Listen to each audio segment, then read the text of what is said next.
Hello and welcome back to part 2 of importing a Mitsubishi Lancer Evo 6 from Japan to the UK. Today I'm just having a cruise about in my Fiesta RS 1800. As I said in my last video, I've done all my research now and I just need to find an importer. After doing some searches on Google, I came across quite a few. I sent out a lot of emails, and a gentleman called Patrick, who owns JDM Auction Watch, was the one who came back to me and gave me the most information and help, even before I'd even mentioned what car I was after or what my budget was. I'll just take you onto his website now, and you can see it's very well laid out, very easy to navigate, and up at the top you can see he's got a lot of Facebook shares, quite a lot of links to social media. When you click into his Facebook, there's a lot of good reviews as well, so this has given me confidence in thinking that this might be the right company for me. The first section I went to on the website was the How to Import tab. I clicked that, you then click to the Union Jack, which takes you through to the information about importing to the UK, and it then gives you a full rundown of every step of the process using JDM Auction Watch of how your car's going to end up at your front door. The first step is register for the live auctions. It is free. It's better to register, that way when you log in it releases a lot more information to you. It's dead easy, username, password, email, fires it through, and then that unlocks that for you. Once you familiarise yourself with the live auction website, I do feel the next step is to send over that bidding deposit. In the UK they ask for £500, you send it over via PayPal, and again it's a sign of commitment, and then Patrick can go to work. I have paid mine over, and as soon as I had, Patrick sent me an email basically asking me what are you looking for. I can find them myself on the live auction website, but he will also be on keep an eye out as well for them. This is where it gets interesting, because step 3 is bidding on a car. Now all the fees that I went through yesterday, basically what happens with JDM Auction Watch is when you bid on a car, you bid a price of what you want that car to, what you want to buy that car at delivered to a port in the UK. So all your fees are all included. So for example, say I want to pay 10 grand for an Evo delivered to Southampton, that is the bid that I put in, and that includes all the fees, every single one of them I talked about yesterday, up to the car arriving in Southampton.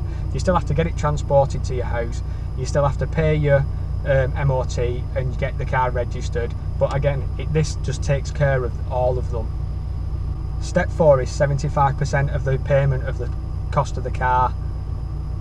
Once this is paid, they then move your car to the port and get it shipped over to you, which leads me to step 5, which is shipping. As soon as that car gets put on that boat, you are supplied with a tracking number, which I think is brilliant, and you can literally track that car as it's coming across that pond to the UK.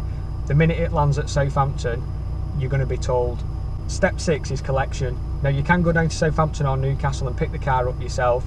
I don't have access to trade plates or anything like that, so I'm going to have to get it transported to my house, but Patrick said he can help me arrange all this, which I think is a brilliant, no hassle way to do it, as long as the quote comes back okay for the transportation cost, which I think it should do. It's quite a competitive market now, so I can't expect it being that expensive.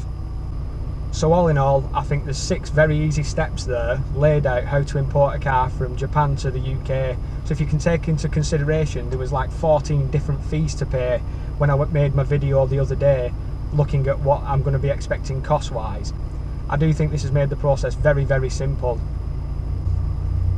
Next up I'm going to log into the live auction side, and I'm going to click into Mitsubishi Lancer, and I'm going to load up what cars they've got coming up in the auctions. As you can see, when they do load them cars up, you can click on the images. There's 2, there's usually a front and a rear image. You click them, it'll pop up on your screen. The 3rd image along is the auction sheet. These are in Japanese, but when you click into the lot number, you'll see that they'll give you a full breakdown of what they mean, what every little symbol means.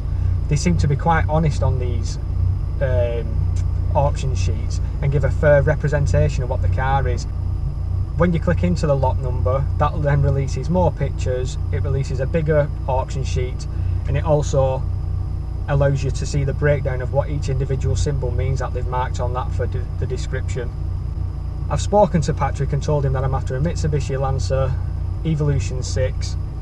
I've sent over my £500 bidding deposit, and I'm just going to wait it out now. I'm going to keep logging in and checking the live auctions, and I'm also going to wait and see if Patrick can come up with anything. I've told him I'm not too fussy on colour, I prefer a black one, silver's my least favourite colour, and that I'm after one with about 50 to 70,000 miles in it, and it has to be standard bar the exhaust, and maybe an air filter, just your standard mods really. I don't want anything with big horsepower or anything that's been made to look like a time attack car or anything that's been made to look like a drift car.